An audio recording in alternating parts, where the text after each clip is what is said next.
मैथिली शरण गुप्त जी का कैकेयी अनुताप। और यह प्रसंग उनके साकेत महाकाव्य में दिया हुआ है। और इस महाकाव्य के आगे का भाग इस प्रकार से है।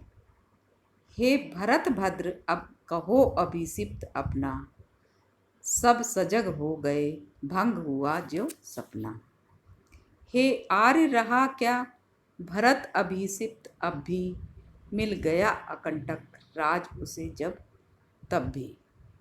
पाया तुमने तरु तले अरण्य बसेरा, रह गया अभिषिप्त शेष तदप क्या मेरा। तनु तड़प तड़प कर तप्त तात ने त्यागा, क्या रहा अभिषिप्त और तथापि अभागा। हाँ इसी अयश के हेतु जनन था मेरा, निज जन्मी ही के हाथ हनन था मेरा। अब कौन अभिषिप्त और आर्य वह किसका, संसार नष्ट है भ्रष्ट हुआ घर जिसका। मुझसे मैंने ही आज स्वयं मुँह फेरा, हे आर्य बता दो तुम्ही अभिषिप्त मेरा। प्रभु ने भाई को पकड़ हृदय पर खींचा, रोदन जल से सविनोद उन्हें फिर सींचा। उसके आशय की था मिलेगी किसको, जनकर जननी ही जान न पाई जिसको। बच्चों, इस प्रसंग में कठिन शब्दों के अर्थ हैं। भद्र का अर्थ होता है शिष्ट, अभिषिप्त का अर्थ होता है इच्छित या मनोकामना, अकंटक का अर्थ होता है बाधाहीन। बच्चों, इस प्रसंग में भाई के प्रेम से ओतप्रोत भरत श्री राम से भेंट करने के लिए उनके पंचवटी स्थित आश्रम में पहुंचे। रात में सभा बैठी और श्री राम ने भरत से उनकी इच्छा पूछी। इस पर भरत अत्यधिक व्याकुल हो उठे। और इन पंक्तियों में बच्चों राम और भरत के मनोभावों को वाणी के द्वारा व्यक्त किया गया है। अब बच्चों, इसकी व्याख्या इस प्रकार से है। हे भरत भद्र अब कहो अभिषिप्त अपना, सब सजग हो गए भंग हुआ ज्यों सपना। हे शिष्ट स्वभाव वाले भरत से राम ने कहा कि अपनी मनोकामना बताओ। राम के इस बात को सुनकर वहाँ पर उपस्थित समस्त समुदाय सजग हो गया, जैसे सब स्वप्न देखते देखते जाग उठे हों। हे आर्य क्या रहा क्या भरत अभिषिप्त अब भी, मिल गया अकंटक राज उसे जब तब भी। तो भरत कह रहे हैं श्री की दुखपूर्ण हृदय से कहा कि हे राम, मेरी अब भी कोई मनोकामना शेष नहीं रही।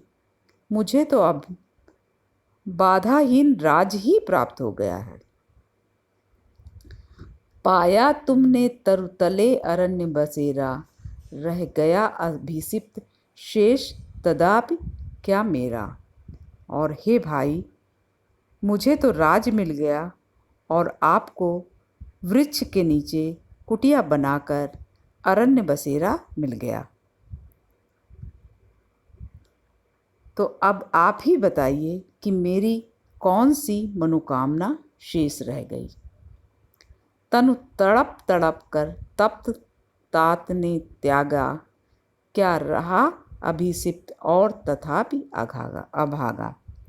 और भरत ने भावुकता के साथ यह कहा कि पिता ने आपके वियोग में तड़प तड़प कर अपना शरीर त्याग दिया, क्या फिर भी मेरी कोई अभागी मनोकामना शेष रह गई है? हाँ, इसी अयस के हेतु जनन था मेरा, निज जननी ही के हाथ हनन था मेरा। और भरत कह रहे हैं कि मुझे तो दुख है कि मेरा जन्म इसी अपयश को प्राप्त करने के लिए हुआ था और मेरी मानसिक और चारित्रिक हत्या स्वयं मेरी माता के द्वारा हुई है।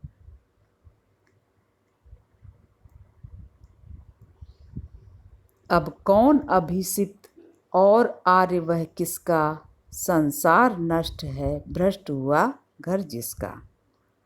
और भरत कह रहे हैं कि हे भाई, जिस व्यक्ति का घर और संसार सब कुछ नष्ट हो गया, तब उसकी कौन सी इच्छा शेष रह सकती है। मुझसे मैंने ही आज स्वयं मुँह फेरा, हे आर्य बता दो तुम ही अभिषिक्त मेरा। और भरत कहते हैं कि हे आर्य, अब जो है मैंने स्वयं से ही मुँह फेर लिया है और अब मैं जो है अपने ही मुझे अपने जीवन में से अत्यधिक दुख हो रहा है, ग्लानि हो रही है, तो अब मुझे अपने आप से ही विरक्ति हो गई है।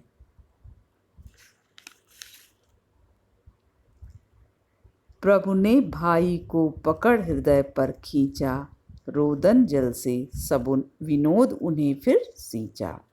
और जैसे ही भरत की ये बातें श्री राम ने सुनी तो गदगद होकर उन्हें खींचकर अपने हृदय से लगा लिया और अपने आंसू उन पर बरसाते हुए कहा कि जिसके उच्च भावों की गहराई का अनुमान स्वयं उसको जन्म देने वाली माता ही ना जान पाई, उसके आशय की था मिलेगी किसको, जनकर ही जननी जान न पाई जिसको। और राम कहने लगे कि ऐसे उच्च भाव की गहराई का अनुमान उसको कौन लगा पाएगा जब उसकी माता ही उसके हृदय को न समझ पाई, तो ऐसे व्यक्ति के हृदय की था किसी दूसरे को कोई कैसे मिल सकती है। तो बच्चों, इस पद्यांश से भी प्रश्न आएंगे।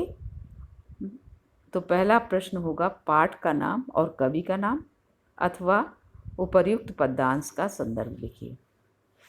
दूसरा प्रश्न है रेखांकित अंश की व्याख्या। तो बच्चों, इसमें रेखांकित अंश है प्रभु ने भाई को पकड़ हृदय पर खींचा, रोदन जल से सविनोद उन्हें फिर सींचा, उसके आशय की था मिलेगी किसको, जनकर जननी ही जान न पाई जिसको।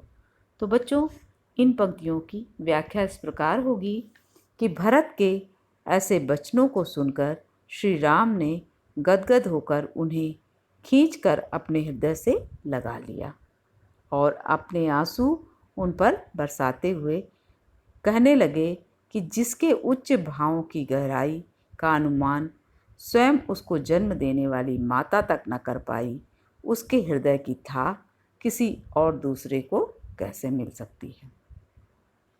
अगला प्रश्न बच्चों, जब श्री राम ने भरत से उनकी मनोकामना के बारे में पूछा तो उन्होंने क्या कहा?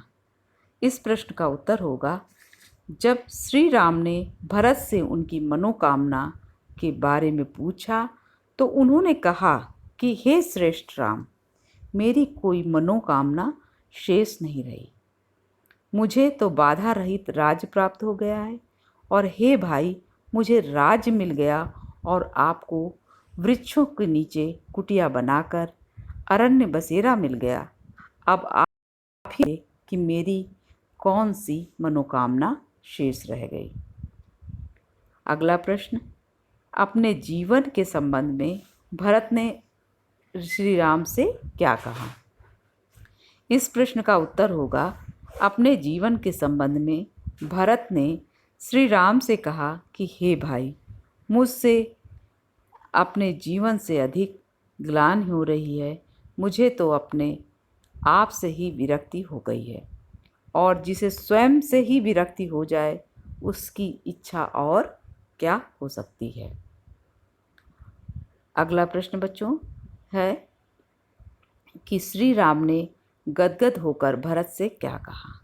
इस प्रश्न का उत्तर होगा, श्री राम ने गदगद होकर भरत से कहा कि जिसके उच्च भावों की गहराई का अनुमान स्वयं उसे जन्म देने वाली माता तक न कर पाई, उसके हृदय की था किसी दूसरे को किस प्रकार मिल सकती है।